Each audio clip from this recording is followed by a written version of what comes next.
Good evening, everybody, and thank you for joining us at RTS IOM's latest Zoom event, The New News, 1 year on.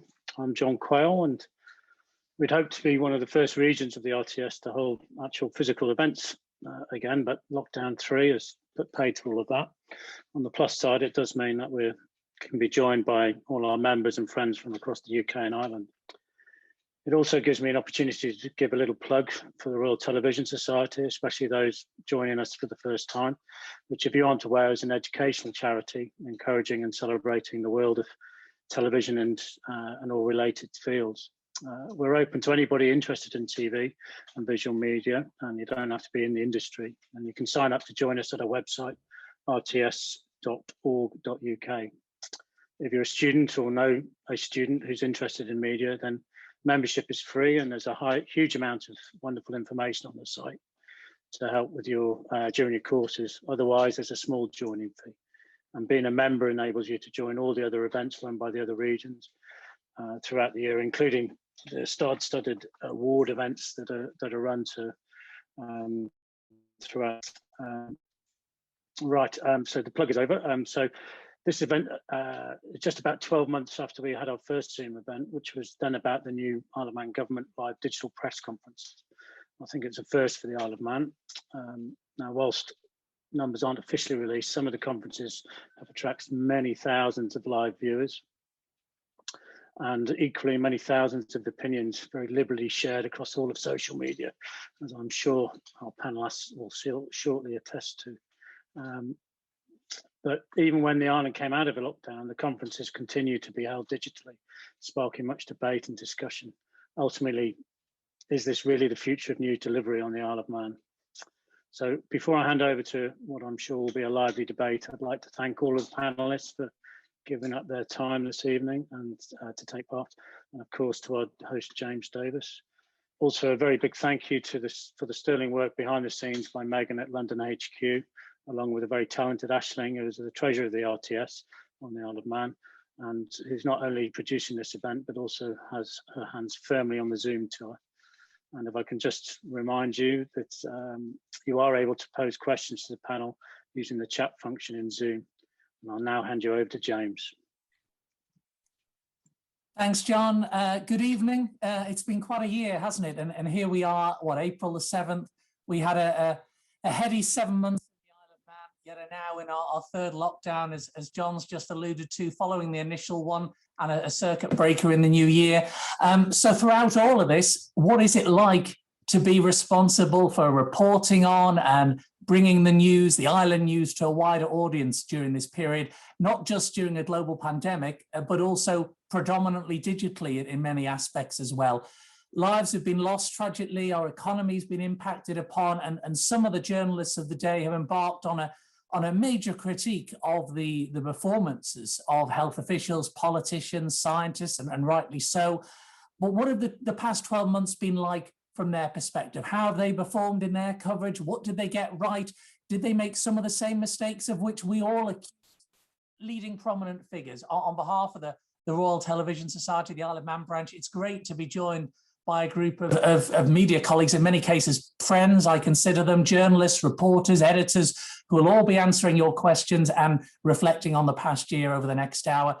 A year during which they've carried the burden, actually, of helping the island community and further afield understand COVID-19. And that is no mean feat, of course. And this is your chance to see some of the faces behind those Zoom questions at the media briefings and talk to them. What is your view? We've already had some questions. Do keep them coming in via the chat feature on Zoom if you're watching live. Let us meet the panelists in alphabetical order. From BBC Isle of Man, Alex Bell. The editor of Isle of Man newspapers, Richard Butt. Broadcaster at 3FM, Leanne Cook. Manx Radio's news editor, Tim Glover. From Isle of Man TV, Paul Moulton. The editor of Business 365 magazine, Simon Richardson. ITV Granada's man in the Isle of Man, Josh Stokes. Broadcaster and founder of Energy FM, Ewan Turner. And last but certainly not least, from the relative new kids, if you like, on the block, Sam Turton from Jeff the Mongoose. Thanks for all your time tonight, and let's get going, because I think the hour is probably going to go very quickly.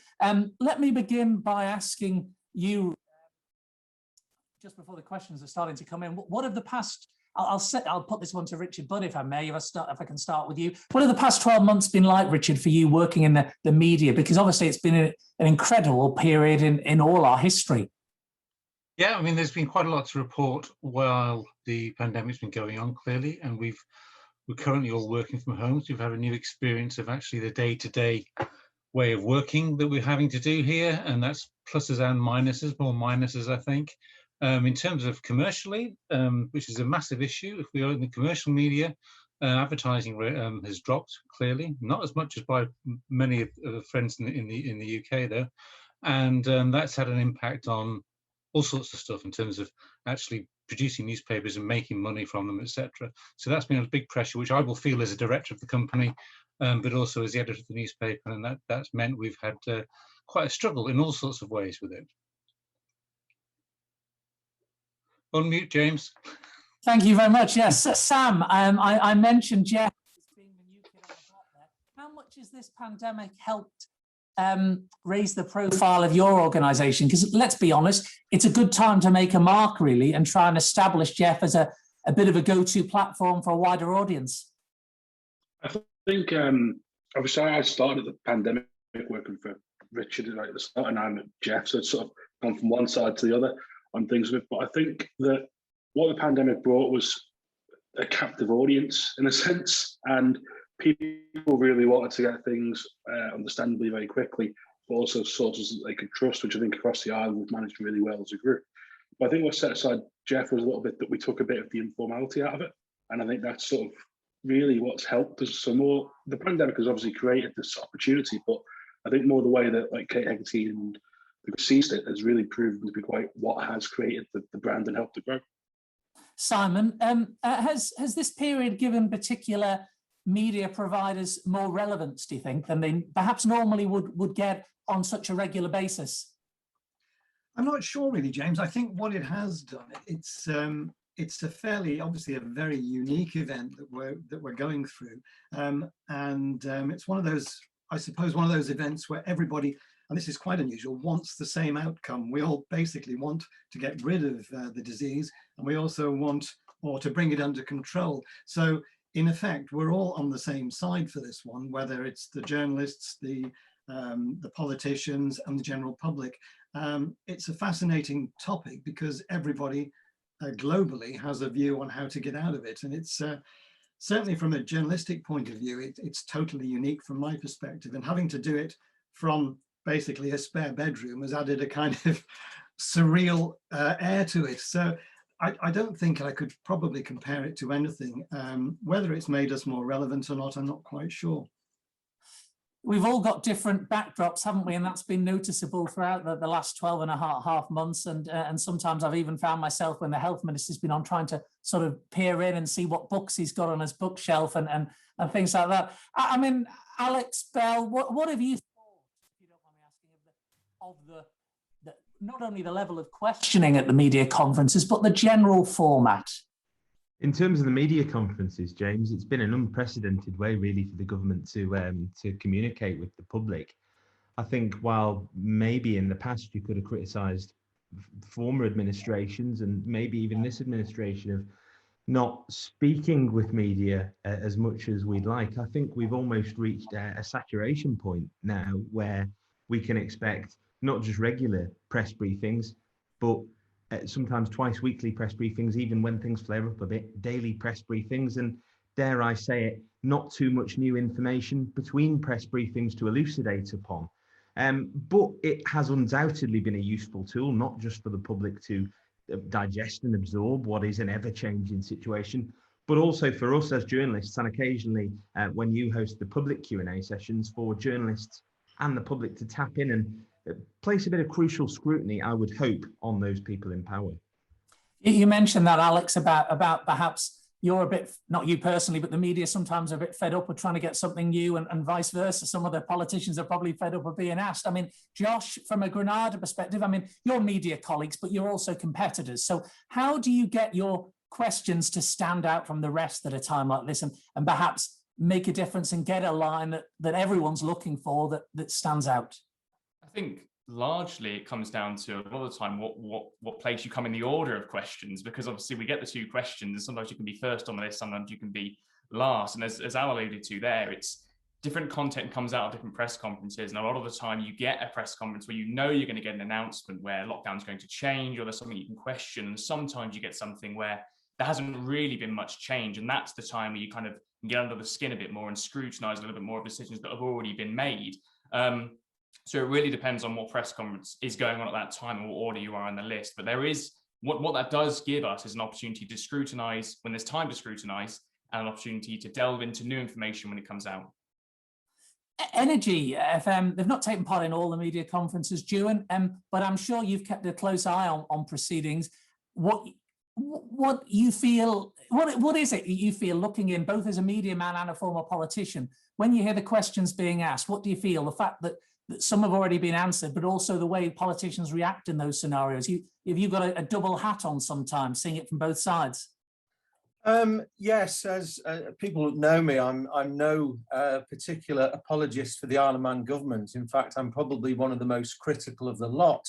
But I think, in fairness to the way they've handled it, I think they have been as open and honest as they can have been. With most things. I know Paul might share different views, and I've been on panel shows with Paul discussing things and various things that have gone on, like the famous shredded letter debacle and all those sort of things. But I think generally, I think they are trying to be as open and as honest as they can. But as Josh said, you know, it is quite difficult because they've got quite a rigid order of where you come. If you're first on, you're trying to, decode everything they've told you. And then if you're last on, there's a good chance that everything you were going to ask has already been asked anyway. So, it is one of those things, really, because of the structured format it takes. But isn't that where a journalist really earns their salt, earns their corn, if you like? Yeah, I mean, they've started to put the notes out just before the press conferences go live, which is handy because you can sort of skim read them to see what they're going to say. I mean, obviously you've got to check because sometimes they might edit on the fly and not use what they've actually given you. But there is that, and I think a lot of the press conferences, though, most it's evident by watching them all, and I do tend to watch pretty much all of them. That sometimes you do get the impression that the questions have been thought up before you've even heard what they're saying, because there may be other questions you've had from previous days that listeners, viewers and readers are wanting to put to the politicians. But of course, in the Isle of Man, you've got to remember that we all have access to these politicians after the show anyway, which is not the case. It's certainly in England. You can't just ring Boris up and say, can we have a quick one-to-one with you, Boris? Well, you can with Howard Quayle and David Ashford. So we are in a slightly different situation here, which is it's a nice one because we've probably all got their personal mobile phone numbers. I'm going to bring Leanne in actually from 3FM because I was going to ask you, Leanne, has COVID helped bolster the coverage of the station? But actually, a question's just come in further on from that, and it basically goes along the lines of how much do you, not you personally, but I'm asking you, how much do you pay attention to each other's output, and does it then have an impact on your own writing, your own broadcast, your own bulletins? Sorry, I missed just the last bit of that question. Oh, not at all. I was just saying, how much do you pay attention to your media colleagues' questions, basically your compatriots, because and then how much of an impact does that have on your own bulletins, on your own writing? I think Josh made this point previously, but I think you can go into a conference quite confident in the question you're going to ask, and it does depend where you are. I mean, I think there's 9 of us all together, so if you're, say, second to last or last in the ranking order, sometimes by the time it gets to you, the questions that you really wanted to ask have already been asked. But I think it is imperative that you listen to what the other journalists are asking and what they're writing, and I do think it affects what you can say as well, because sometimes a journalist can ask a question but they didn't quite get the answer that they wanted. So sometimes if you're directly after them, you'll ask the same question but just word it a little bit differently. Tim Glover, how have the last 13 months been for you? Because effectively I suppose you're the man responsible as news editor for managing the Manx Radio news output as the public service broadcaster. I mean, that's quite a balance to juggle, I would imagine. Yeah, I mean, the point's been made, I think, behind a lot of the questions here. We're representing the public. We're putting the public's questions to the politicians. And if they at times feel they're being repeated a little bit, it's maybe that they haven't got the message across and the public still don't understand. And I think with these media conferences, they will give us the bare minimum of detail within the time limit they have. And it's up to us as journalists then to really find out the details behind that. And you find a lot more out quite often, courtesy of the questions that all of us in the media put to the politicians afterwards. That's sometimes the most interesting point, where you actually get the bombshell or you get the real news behind the press conferences through the questions. Paul, let me bring Paul Moulton in at this point. How do you strike that balance then between conveying public health messages and interrogating government policy, if indeed you have? How do you strike that balance from week to week? I think a little bit of background for people who don't know what's going on here. I'm one of the bad boys. I'm deemed one of the ones that is a bit more aggressive in my questioning. The fact of the matter is, these whole things, I will try and get back to your question, but I want to pick up with Juan. He thinks these things are well controlled and well done. And for a grumpy man, which Juan is, he purrs sometimes like a pussycat with the government on things like this. Because let's face it, these things are so controlling, these press conferences. They've been going on for over a year. Technically, they fall over all the time. I mean, you got a bit of problem on your sound tonight, by the way, James, just goes up and down a bit. But we're dealing with that sort of issue all the time with things going wrong. And we certainly don't get answers necessarily out of the people on the panel. And it depends who is on the panel, admittedly. And, you know, hats off to David Ashford. He gives me a weekly question answer one-to-one. But you say getting hold of, I don't know, Josh has got hold of Howard Quayle for an interview recently, but maybe, you know, we're not getting as much access as we used to get under the last administration. And you get the impression that the whole thing, you've got to really push to get an answer out of them. Sorry, I probably gone off your question completely, but I just thought I was just listening to everybody else there. I want to get that in. No, that's your view, obviously, and you're entitled to that. Just going back to the point, though, and I'm sure you love being branded a bad boy as well. How do you strike that balance between conveying the health element and interrogating government policy when you need to? I mean, with me, you know, I don't write things down. My brain is wired really weirdly, and I just come out with things that maybe just on my mind. Certainly, I go with questions that people have asked me, obviously, and as the thing's going on, I may have 4 or 5 people on my panel asking really interesting questions. So I find the whole thing very fluid. But as you say, it really depends where you are in that list. And I certainly. Although I did say hello to our chief minister, because it's been a year since he had COVID, and I thought it was a lovely question, saying, how are you feeling now, a year on? He's had long COVID. And I get a lot of abuse immediately saying, well, what a stupid question to ask him. And it's funny that, because you can't win, because you ask a hard question, you get abuse for asking hard questions. If you ask something quite nice, you get abuse from the other half. It's really Marmite. Well, let me follow that up then, because a question's just come in to Paul. How do you feel about this listener, viewer says, about the sometimes unjust backlash you receive over social media? I mean, is it just, is it unjust, or do you not take a view on it? You know, it was really tough to start with. I've been the DJ at the radio station, and the only contact you have with the public were people when they ring you up, and they only rang you up for requests. Now people will tell you straight away what they think about you, and I know I'm Marmite, and that's probably one of those things you can't do much about. People like me or they don't like me, and the camera wants you on now, not me on, you know, at least I'm still talking away.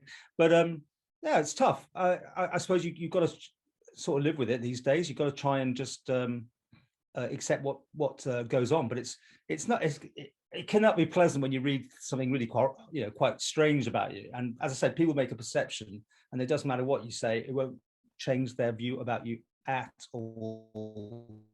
Thank you. Thanks, Paul. I think we just lost you briefly then, but you don't like your questions, and of course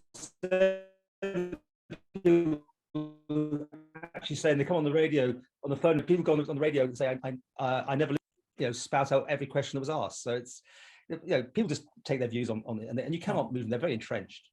Thanks, Paul. We lost you briefly there, but we certainly got the gist of the first part. Tim, what's your view on this? Because obviously, Manx Radio, like other media, will receive a lot of feedback, both calls, texts, emails, and social media messages.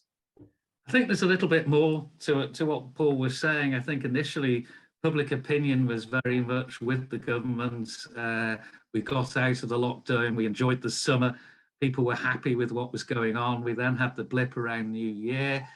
People were still, in the main, with government, but there's been a lot more opinion the other way since then, particularly as we've gone into this third lockdown. And I think that plays into the whole social media and maybe some of the Marmite views that Paul gets from time to time. But Paul is, like all of us, trying to search and get and scrutinise the politicians. And I think we're in a position this time where people are wanting us to do that an awful lot more. So I think the whole public opinion and social media in general, I think most of us will agree, has become a much more toxic area over the last year than I can remember. It's parts of it now are hugely toxic and not nice. No, I'm sure to a man and woman, we all agree on that point. Richard, from the editor perspective of a newspaper, what's your stance? I just want to point out, refer to Jim mentioning it as a show. I think this is actually theatre, really. It isn't a good way of getting information to people, particularly. We don't know what's going to be said. We have 2 questions each to ask. We can't go through it. We don't know what's necessarily pertinent or not. For our point of view, it happens at 4 o'clock. That's 2 hours before I have to press a button for the papers to go. So we're scrabbling around to get good information. We don't have anything beforehand, so we don't know what's going to be said. It might be great for sound bites for the broadcasters, but frankly, I don't think it's a very good way of bringing information out to the public in good, with some time to think about it, some time to write it, some time to lay it out, to put it in the newspapers from our point of view. So we're going out into a quarter of Manx homes with our paid-for papers. So it's not that good. I just think it's theatre, and I'm afraid that the politicians, especially during the first lockdown and afterwards, enjoyed the profile that they got from it. And I think that's one of the main motivations behind it. Back to the Alan Bell administration, we used to speak to him every week, more or less, on a one-to-one level. And that was actually a really good system. It wasn't the theatre we get today. So I think that's one of I have quite a lot of reservations about the whole system of this press conference. You, I think, have said before, Richard, that the newspaper will get most of its details from politicians by actually talking to them away from that theatre scenario. Exactly. I think that might be one of the things that maybe is being touched on in social media things. People are now being led to believe in a way that the only contact that journalists on the Isle of Man have with their representatives, the MHKs and their ministers and so on, is 2 questions, maybe twice a week at these events, the press conferences. And I think that sort of is a caricature. It's a bit, as I said, one of the leaders recently, it's a bit like it's been designed by somebody who's watched too many American films. John, Julian made the point just before, I think it was, about the fact that, our politicians are so approachable, though, compared to many other places. So on that side of things, can't we actually get to them, or the majority of them, when we want them? Absolutely, that's what we do. That's the thing. That's what I'm saying. We do it that way anyway. But I think that the perception in many people perhaps is, because these things have been so popular, is that the only way we get to talk to politicians is via this theatre. Thanks. So, Sam, just what difference have you noticed working with 2 very different organisations, of course, because you were at the newspaper when this all started, and in recent months you've been at Jeff the Mongoose. So obviously you've covered 2 very different lockdowns for 2 very different organisations. I think the first lockdown was weird because obviously the papers, we had 3 deadlines a week, and we were having at one stage like a briefing every day. So we had to sort of like find a balance between what went out that day and what went out onto the paper, sort of thing. And then also what the main points were for when the paper did go out. Whereas now with Jeff, it's more that I think we aim for about an hour or so after the briefings. We tend to have our informal sort of non-verbatim way of doing things online. So I think that's changed. But I think going back to Richard's point in terms of the timing of them, remember when we were working at papers, Thursday afternoons they could be a bit of a nightmare, because you could have a really good story on the front of the Courier, for example, and then the chief minister comes out with something, and suddenly you go and, right, so we've got to completely rewrite a story, which we now have to find the context for and everything else. And I think going back to Richard's other point about the briefings, they've also have used them as a way to isolate certain ministers. So you get ministers who will give you a good performance, whereas others have been shunted away. I think we've seen them once or twice all year, and they've still got very important roles to play within government, but we don't ever hear from them. So in terms of a public engagement point of view, sorry. No, Sam, I was just going to interject at that point and say, but isn't Jeff, for example, and I'm not saying this is the case all the time, it was before your time as well, but hasn't Jeff perpetuated that by actually bigging up and giving more credence to some of those figures, you know, the Ashy, the Howie, for example? Like you said, that was before my time, largely, that stuff. And I think there's a whole thing of the media as a whole on the island during the first lockdown. I think we all secretly enjoyed it a little bit. If we're all honest with ourselves, we all did enjoy it a little bit, whereas now the show's not really on the road anymore, it's worn thin. And I think that's sort of a feeling that you get from the public as much as it is from some of the politicians as well. Just a reminder, by the way, if you have any questions you'd like us to pose to our panel this evening, please use the Q&A function on Zoom. You are doing at the moment, but welcome more, as many as we can. COVID-19, of course, has meant politicians, scientists, other experts, journalists have each in their own way had to go on a massive learning journey, as we've been hearing. So Alex, how have you, as BBC Isle of Man, adapted to that, do you think? I think you've got to do it in two ways, James. In terms of the science, you've got to do your research. You've got to stay absolutely up to date with the latest information from lots of different news sources. We can't just look in our own back garden as the BBC. No major news outlet can afford to do that. You've got to stay in touch with the experts. You've got to read up on the latest things in the Lancet and the British Medical Journal, for example. And on the flip side of that, you've got to see what the public's saying. There is no use in writing off any corner of public opinion whatsoever, whether it's considered not mainstream, whether it's considered too mainstream. Certainly on the Isle of Man, it seems very bipartisan at the moment. You've got the completely angry government can do absolutely no right brigade, and you've got the government can do no wrong brigade. So I think this, as an event, certainly has created pretty major divisions in Manx society, the likes of which probably haven't been seen for a generation. And the only way to traverse that and to stop them from getting out of control is to present the public with facts and diverse opinions. Josh, how different has it been then to learn to a degree on the job, trying to relay information with clarity and as much detail as possible? Yeah, it's been a massive learning curve, I think, for all journalists, but in particular, Granada being built up part of the northwest of England, being Manchester, Liverpool, Lancashire, and then obviously the Isle of Man. The Isle of Man has arguably played a bigger role in our coverage at Granada than ever before, because it's offered that alternative look into how other jurisdictions are handling the pandemic, particularly during last year, where people have lived the largely COVID-free life here, compared to the Northwest in particular, where they were recording some of the highest statistics in the country. So for Granada in particular, bringing in the Isle of Man more so than it's ever done before has been a real learning curve, both I think here in the Isle of Man, but also in Granada, because it's become a real standout location in the programme for the lack of social distancing that we've had for a lot of the time, and large events like the Christmas lights switched on last year. So it's been a real big learning curve for bringing the Isle of Man into the TV world, maybe more so than it has been before. Same to you, Leanne, really. How do you to try and relay that information that Josh has just referred to when you're aiming at the almost the 4-par generation, if you like, because 3FM's audience predominantly, they want it short, sharp and succinct, don't they? That's one thing being a broadcaster. I think the conferences take place at 4 o'clock, and sometimes we've got our first article up at 3 minutes, 4 minutes past 4, because people want that information, as you said, succinctly and quickly. That has positives and negatives, because you'll always have people who want the longer articles, which sometimes I can come back to and edit, but people do want that information straight away. I mean, if you'd asked me 30 months ago if these conferences would still be taking place, I probably would have said no, but here we are. But I think what the audience want has differed. You'll see the numbers are so high in the first 5-10 minutes of the conference, but as soon as they know how many cases there are, if any restrictions are changing, the numbers have just dropped off. How different, Paul, has the dynamic been for you during the past 12 months personally?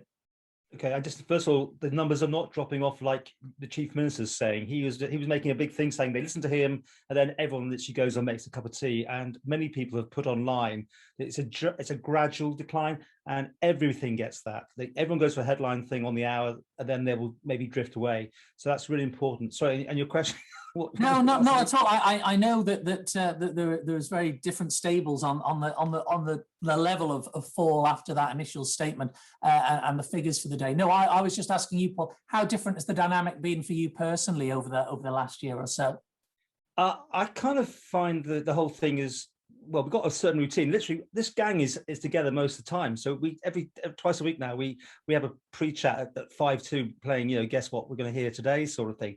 And as for getting the information to us, it comes normally about 3 or 4 minutes into the press conference, and we only get Howard Quayle's stuff. We asked for that. We were given this sort of chat. How can we improve the whole thing? This is a year into the actual press conference structure. I mean, I couldn't believe it. I mean, it's obvious. For instance, when there was no social distancing, the government kept us at arm's length by doing it on Zoom, which was crazy because you can't get the same interaction as if you're in the room with them. And this was this arm's length thing. And very much, I absolutely agree with Richard. This is theatre. And I thought you handled that, answered that in a beautiful way. As only someone who's good with the writing can. This is for them. And they were looking fantastic. We were just getting this thing, and it's become now a school situation, the teacher and the pupils almost. That's how it thinks. And I don't know what the end game is going to be on this, but the public still have an appetite for it. Back to the ratings thing. It's not just Howard and co, and then off everyone disappears. People actually get probably more. I always get the reaction that people get more from us asking the questions because we haven't heard it in their speech, and that's just, it's going to go on like that. You're digging, as I back to what I said, you're prizing it out, and other jurisdictions have a totally different way of handling it. They have a chief minister who sort of just acts as the MC and then bats it straight to the clinicians if it is a medical question. Here you've got the chief minister will hand it to the health minister. The health minister will answer very fully, then hand it over to the clinician who's normally got nothing more to say because it's already been answered. And it's so strange that people shouldn't just be allowed to go to their specialist person straight away. The way around that, by the way, is you just ask that person. I've realized that as the time goes on, just bypass the system wherever possible. Be the rogue and the bad boy. What's the Max Radio view, Tim? Because obviously I remember those initial briefings where the journalists of the day were in person, were in the same room as the ministers and health officials. There were 1 or 2 spats with a small s, if I can call it that way, once the airwaves. Yeah, I think you're referring to me there. Response.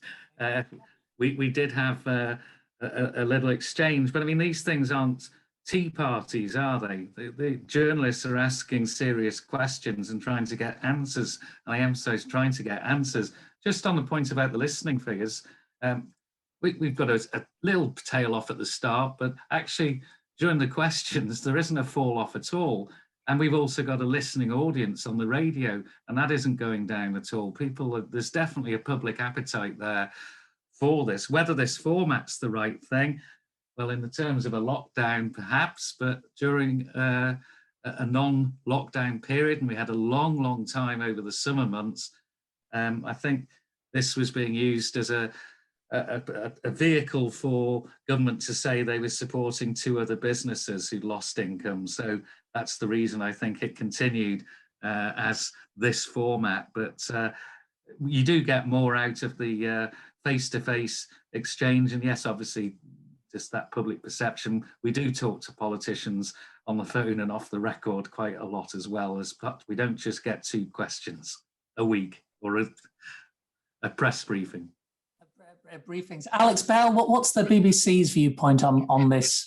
I think it's a very interesting idea that we may be facing a situation where we're looking at democracy through press conference.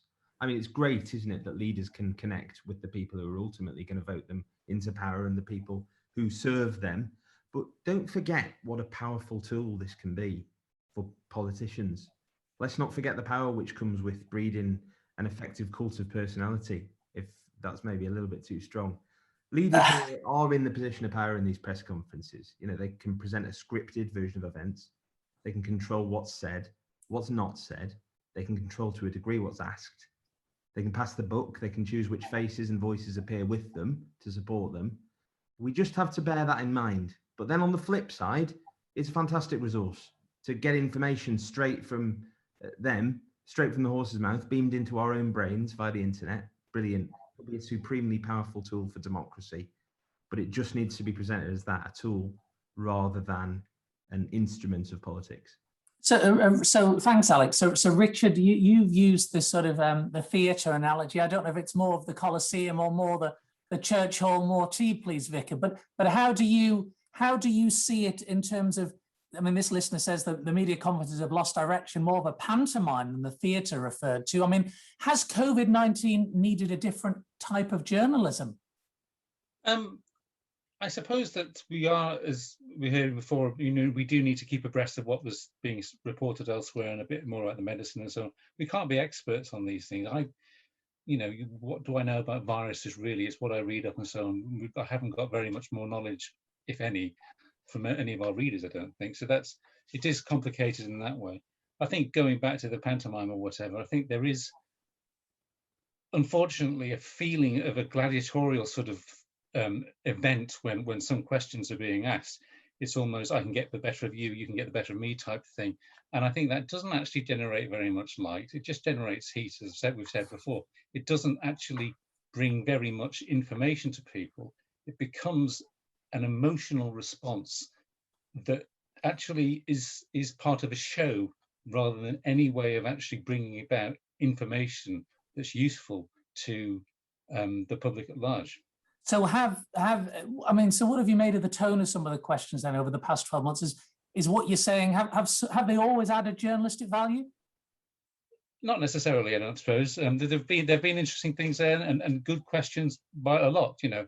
But I think that when it becomes a bit tetchy, then it doesn't really. It makes good broadcasting, but I don't think it makes very good information for people. And at the end of it, you think, what did I actually learn there? And actually, people instead of thinking that, I now know such and such, they'll say, oh, Mr. Moulton's too stroppy or something like that. And that's the thing that comes out of it. It isn't actually information that's useful about the pandemic in which we face now. It's about the ego. It's about emotion, and it isn't. You know, it is a show.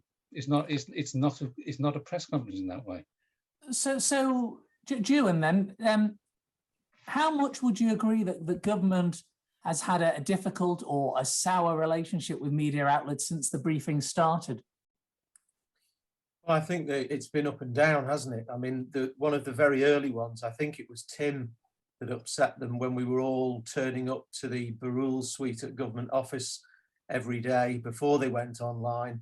I think Tim dared to ask a third question and was told to get back in his box. And I think from then the relationship changed quite dramatically, and we had this sort of two-question thing. But if I can just quickly go back to what you said, and you talked about a pantomime. I was having a think today about how I would answer you when you said, what do you think of these? And the word I was coming up with, and I thought I won't use it, was circus. And then you've gone and used pantomime, and Richard said theatre. And I think that's probably why we don't really field journalists very often at these, because it has become a bit of a circus in my view. Our format is very fast moving anyway, so we don't tend to do long news bulletins. The whole bulletin is only about 3 minutes long anyway. But yeah, I think that relationship there was a marker put down very early in that was last year before they even went online. And then there's obviously been lots of moments where tensions have got a bit fraught, especially with Paul. And I think what Richard said is quite valid, in that people are treating it more like a show, and oh, did you hear what Paul said, and oh, you know, Howard was arguing and Howard was rude, and that's absolutely right. So it does take away from the fact that what are you actually getting from them? Personally, I don't particularly like them. I think they're not the best format now, and they have just become a bit of a show. So have the questions, and I'll bring this open to that. In fact, I'll bring Simon in first, if I may. Have the questions always been in the interests of the island, or sometimes those journalists, reporters, almost, I think, playing to the gallery was mentioned just before. Are they often focused on making a point, or trying to trip some of the figures up on the podium, as it were, or repeating inane chatter from social media? Where is that balance, Simon? Well, probably all those things to some extent, I would imagine, James, over the period of what is now over a year. I guess what I would say is, in defence, and going back to Duan's original point, in defence of government, they do put themselves on the podium, and contrary to a lot of what has been suggested to me, is it all stage managed and what have you? They don't know the questions we're going to ask them. So I mean, they are exposed in that respect. It is, though, and everybody has made the point, I think, earlier, quite formulaic now, and people are fed up to the back teeth of COVID. And as a result, these conferences have just gone on and on and on, and they obviously follow the same pattern. But on the other hand, what I would say is, I think a lot of people quite like structure. They quite like the fact that it is a fairly simple format, and they know exactly what they're going to get when they tune in. Maybe it shouldn't be at 4 o'clock, as Richard suggested, but whatever time it is, they would actually tune in. They know, A, they're going to get a statement from the Chief Minister, then they're going to get somebody else, and then they're going to get questions. And they can, I suppose, dip in and out if they've got a busy day and pick which segment or all of it that they want to listen or watch. So it's difficult to be overcritical, but I do think, and Richard was absolutely right, it's not the best way to glean information, but it's a useful addition at a time like this, and particularly, as Paul explained, during a lockdown, it's a useful way of people sort of tuning in and getting the latest information. But overall, yes, people get fed up of it. People are doing a bit of staging, I suppose. But in general, I think people, certainly from the journalistic perspective, I don't think we're all trying to outdo each other. I think most people are being very sensible and asking realistic, sensible questions. Inevitably, you'll be accused sometimes of asking the same question as somebody else. And I think this is what somebody else mentioned also, that is often because the first questioner didn't get the answer that maybe they wanted or expected, that there was maybe more to come. So maybe it's worth having another go with somebody else. So, I mean, there's lots of angles on it, but I can see both sides of the story in effect. Sam, any reporter worth their salt will have a pride, even an anxiety at times, to get their story right. I'm very conscious of their role as a public servant, if you like. Are the standard norms of political journalism, are they the right ones for reporting on a virus of such unknowns, such epic uncertainty? Yes, I think you have to have your base integrity, but I think some of the practices around it have had to go out the window a little bit and have to be very heavily adapted for this. I mean, there's also the element of away from COVID that we still have to recognise that life on the island went on away from this. So I think this just sort of, it added to the mix. But I think the impressive thing is that as a whole, as a profession, we've sort of stuck to what we've all been good at and just adapted to COVID around that. I don't think there's anybody on this panel you could say we've lost our way during all this. I think it's just people have adapted to what's the situation's going on around them. Obviously, a pandemic like this makes critical journalism more important than ever. I think it's fair to say, and you need a diverse newsroom if you're lucky enough to have one with journalists with data skills and expertise. A question has just come in now, and I'm going to put this to Leanne, if I may, because obviously as one of the sort of smaller newsrooms, if you like, and I realise you know, Paul is a one-man band, for example. But has it been difficult for the journalists? This questioner says, when it comes to the weekend briefings, because most newsrooms are not as well staffed. I mean, being completely honest, yes. But I feel it's part of the job. You're 24/7, you're expected to be there all the time. I've been a journalist for nearly 4 years, and this has been the last year, so nearly a quarter of my career. So I feel I've become quite used to it, actually. I think in the beginning, obviously there was the excitement and everything was new and the novelty, whereas we're in our third lockdown now, and I think as everyone has voiced, we're all a little bit over it, if we're being completely honest. But yes, it has been difficult, but I think that's part of the job. You have to be here and you have to be able to relay the information to the public as and when. Thank you, Leanne. Josh, and another question that's just come in.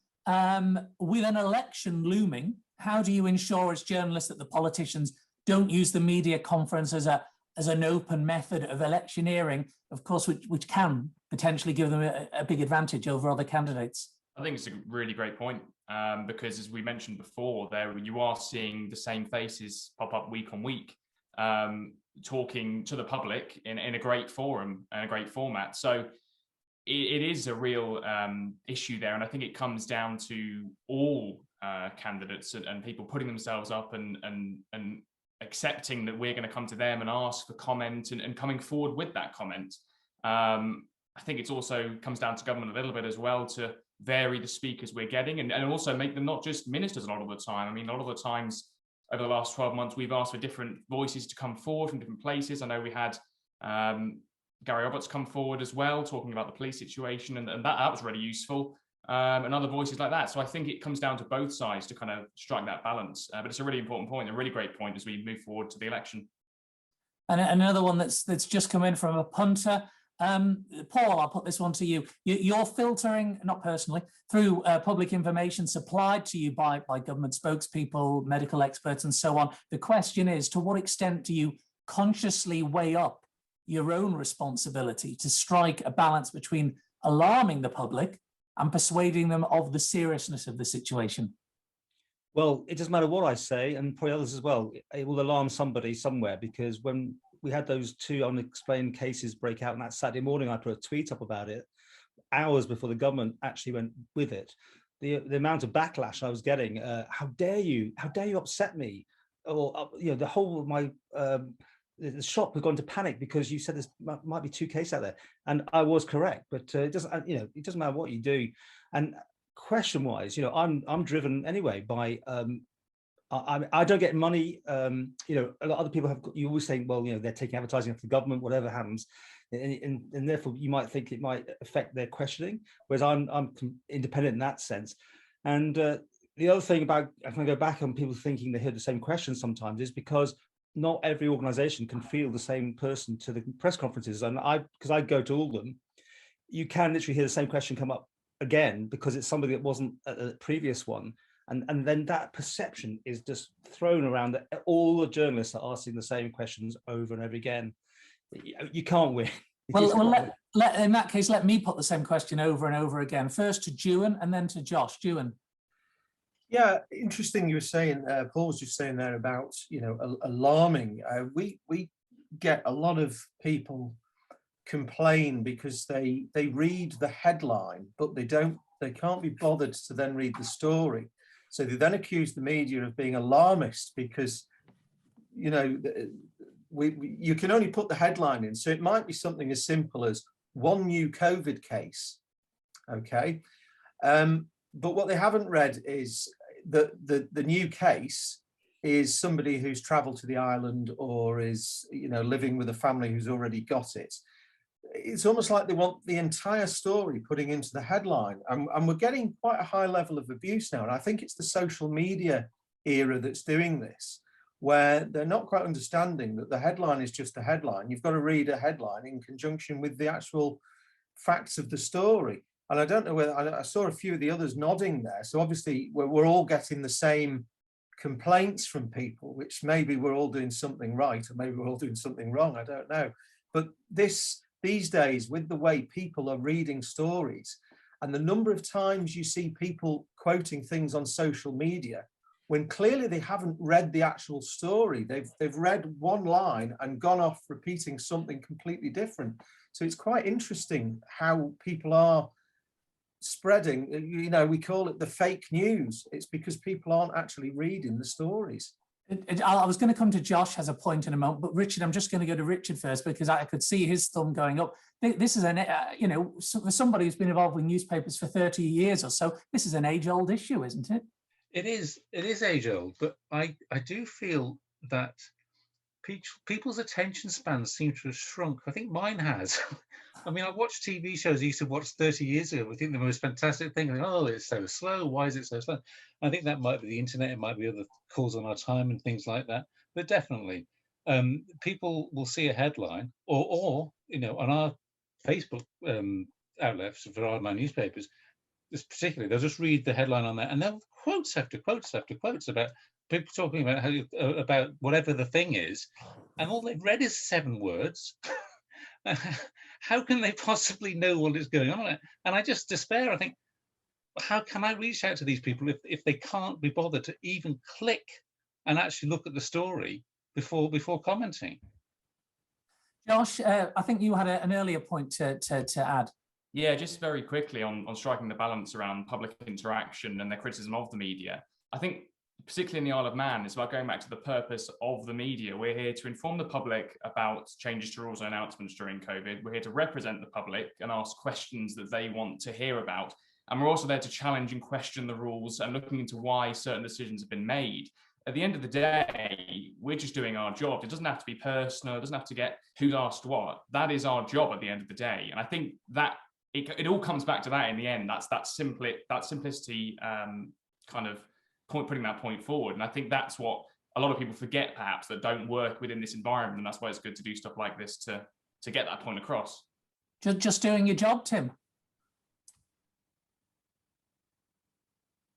Yeah, exactly right. And I think actually Josh has made very much the point I was going to make there, was that our job is really to put what the public mood is, what the public opinion is, what we're being asked by the public to get clarification on. Sometimes the answer that we get might alarm, but it's sometimes in the public interest to get information out there and let people make their own decisions and make their own opinions from that. That's our role. Another question just come in. If, as some on the panel have suggested, the media are asking the questions the public want, why don't they hold more sessions directly with the public asking them? It seems to work for Boris Johnson, even if the questions are pre-recorded. Who wants to take that one? Paul does, I think. Well, I was going to mention that you do that, James. You get dragged into a government thing, which some people might say it's a bit North Korean. Well, can you hear me okay? Sorry. I can hear you, yes. I've done a handful of Q&A sessions, but mainly on specific topics. I think this person's talking about a free-for-all, a general Q&A session.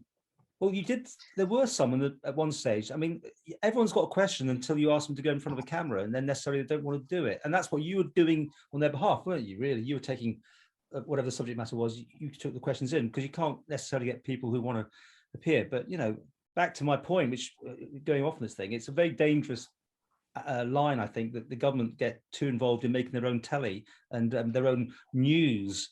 Because there's enough of us, and goodness me, the Isle of Man, look at it, there's 9 of us here on the Isle of Man, 9 different news outlets. It's incredible. So I don't like that. I'm sorry, I diverted your question there, but I really think it's important that we have independence and we should be doing this job, really. That's what we're here for. We'll take the flak, but we'll ask those questions. And we're just a conduit for the public most of the time. Interesting point here. I've just had a message from William. He says ministers were on the Man line on Manx Radio a lot in the first lockdown, not so much this year. Make of that what you want. Leanne, I could see you nodding your head then about the Q&As. Is it getting people to the actual camera that's the difficulty? Is it the difficult part? Paul practically took the words out of my mouth. I'm going to say the public always have an opinion until you actually give them the platform, and then it seems that they don't. But I think, if I'm being completely honest, sometimes members of the public, the questions that we put forward, I get an influx of questions all the time. Sometimes they'll be very personal to themselves. Sometimes they won't be relevant, if I'm being completely honest, or sometimes they're looking too far in the future and the ministers can't can't answer that question. When are we going to get out of lockdown? When are the borders going to open? It's the same questions again and again that if we're all being completely honest, nobody has the answers to.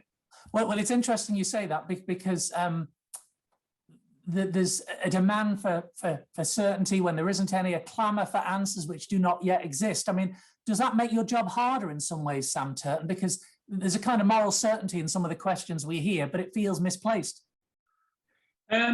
Yeah, I mean, I think going back to what the answer in terms of when people want this, you get, for anyone who watches Timberwolves or listens to Timberwolves, you get the same problem there and the same questions are coming up. And we have the same situation where we ask questions through the official channels and then end up asking them the briefings as well. So I think that while this element of the government, like the theatre, and I think there's also a problem that they have to look more necessarily at how they're communicating. If we're having to ask questions 4 or 5 times, or if we're going to have to ask them to restate a point because it hasn't come across well. Take, for example, during this lockdown, there's been situations where they've changed regulations and then an hour later they've clarified it again, and then 2 days later they've clarified it again. And you're just thinking, well, this is sort of where they've got to be clearer. And I think that we sometimes get some flack for them because of that. We could talk a lot more. There's still so many areas we could explore, but we are coming to the end of our allotted time, discussing and debating with representatives of the island's media the way we convey our news just over 1 year on from the start of the pandemic on the island. I just want to put a question to you all in 2 parts, and if you all get a chance to answer this, I'll start with you, Simon, if I may. One, what we have witnessed in the last year, is this really the future of news delivery? And secondly, I just wanted to ask you, is there anything you particularly that you've either learned or gained from professionally over the last 13 months? Just to unmute you. Sorry, Simon, I think you're still muted. Sorry, James. No, I don't think it's the future. I think it's part of the future. I think we all have enjoyed elements of it, but everything that's been said tonight has proved to the fact that there's nothing better than face-to-face contact and journalists doing their job the normal way. It's just another way of doing it. So, same question to Tim, if I may. Is this the future, what we witnessed over the last year, and what have you gained or learned particularly over the last year? I think it's part of the future, but I agree with Simon. The face-to-face contacts and journalism, or the phone call off the record chats, is much more. I'm much more comfortable with. I mean, until this, I thought Zoom was a song by Fat Larry's band. You know, now we know what Zoom is, don't we? In the last 10 years, we know more about Wuhan, which I don't think many of us will have heard of in the past. But I think just from a newsroom team point of view, and we've got some younger journalists in there, this could be the biggest story that they cover in their lifetime. It certainly is for older journalists like myself. So what a massive learning curve. We've all had to step up to the plate and really suck it in and get on with it. Thanks. We've got 2 minutes, so just very quickly, Leanne, anything you've gained particularly? I think I've established a firm connection with politicians such as the Health Minister and the Chief Minister. I had that before, but I mean, speaking to them at one point, it was every day for a number of weeks. And I think, as Tim said, I've worked during a pandemic, and I think when I look back on my career, this will always be a standing out point in my life. And also, I've got my name out there as a journalist. You know, sometimes people will be like, "Oh, you're Leanne Cook from 3FM," and yeah, that's been kind of nice, actually. Tim, I mentioned you. Richard next. Yeah, who'd have thought that someone eating undercooked bat would cause such much hassle for everyone in the world? Yeah, it's changed things, definitely. Can I just say something a little bit odd and different, actually? Our politicians who stand up in there, we've been criticising them, actually. They're not experts in this field. I think David Ashcroft in particular has done a really good job of keeping on top of this stuff there. They weren't elected expecting to have to do this. They are now standing up, and let's be fair, they are doing it in front of thousands of people on the internet, on Manx Radio and everything. And actually, they do get a lot of stick, and they are employed to get a lot of stick because they are public servants and chosen to do that. But I will actually admire them, in a sense, in the fact that they have gone up there, they've carried on doing it. They have had a job that nobody expected to have. We're saying our jobs have changed, so have theirs too. So I will stick up a little bit for the politicians at this stage. Will you, Paul? Okay, I've got two things to say. I think this is going to go on in Zoom land for a long, long time to come. They won't want to give up on it. And the only other thing I'm going to say is I'm looking forward to one day going, I haven't got a question. Thank you. Move on. If that ever is the case, we should all pack up and go home, doesn't it? Because it means we're not doing our job properly. Alex? In terms of things changing, I think I'm a bit cynical, or maybe a bit hopeful, depending on how you look at this. I think there will be such an almighty clamour once the pandemic is over to go back to exactly the way that we were doing things before. I think the new normal will very closely resemble the old normal. In terms of news consumption, one thing which might change is the attitude people have towards local news, where people might have written local news off over the last few years. I think certainly, speaking as the BBC, where the 18:30 to 6:30 regional programmes that follow the national news are among the most viewed programmes on UK television night after night, shows that people now, in an era where the local community stands firm together, people want news from their local community. What's changed personally over the last year? All sorts of things. But to build on what Richard said, I think while there is probably no world leader or world leaders the world over who can also claim to be coincidentally and luckily a world-leading virologist as well, this pandemic on a global macro scale has shown us there are two types of leadership and regime in the world. One, which makes policies based on evidence, which they present openly to the public, and others which make up the policy and then present little bits of evidence which support it to the members of the public. And I will leave you, dear viewers and listeners, to decide which one of those the Manx government is. Well, we need another debate to discuss that one, Alex, I think. Josh, your point of view from a regional news standpoint? From a regional news standpoint, I mean, as Al said, local TV news has definitely played a vital role over the last year, and the figures definitely reflect that at Granada as well. In terms of things changing, we have to get back to that face-to-face contact, whether it be interviewing politicians or generally interviewing anyone. We've got to get back to that face-to-face contact, and it will happen. But in terms of things that have changed, for someone in a new position, this has been the best opportunity for any journalist, but particularly as a sole reporter on an island during the pandemic. It'll be a long time before an opportunity like this comes up again, and I think we can all appreciate that.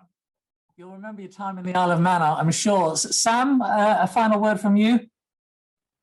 No, I don't think this is the future. I think this probably is for the rest of this administration. I think when we get to the new administration come September, October, I think you'll see that as a point where people on the island will see it as a clean break and a fresh start. And I think that a lot of things will go along with that. Professionally, it's been a bit of a mad one. I've gone from doing sort of cake stalls and the occasional nice front page to having ridiculous responsibilities thrown at you. And I think we've all done that and we've all coped with it. And it's really something. I think we've all shown the worth of local news, like everyone else has said, to not just the island, but across the UK, you see it. And it's good that the pandemic has sort of done that and brought communities and local news communities together.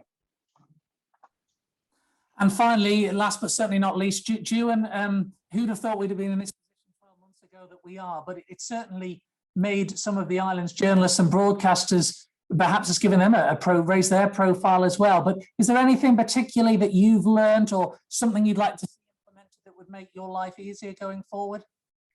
Well, I think, as it's been said before, nothing can replace actually standing face to face in front of the politician, putting the questions. But from a resource point of view, the online format has enabled, especially during the restrictions, for staff to maximise their time, because going into government office to attend was at least, you were there an hour, half an hour before, half an hour afterwards. It was a big chunk out of people's days. So as a format, it was very successful in time management.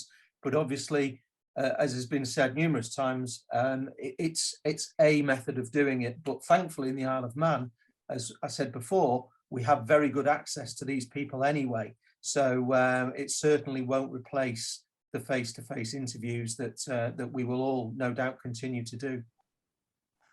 Well, thank you, one and all. We have pretty much got to all of our questions, all bar one, I think, and we are out of time. But opinion makes the world go around, and it's certainly been great to get an insight from the different perspectives of the various genres of media that we have represented today.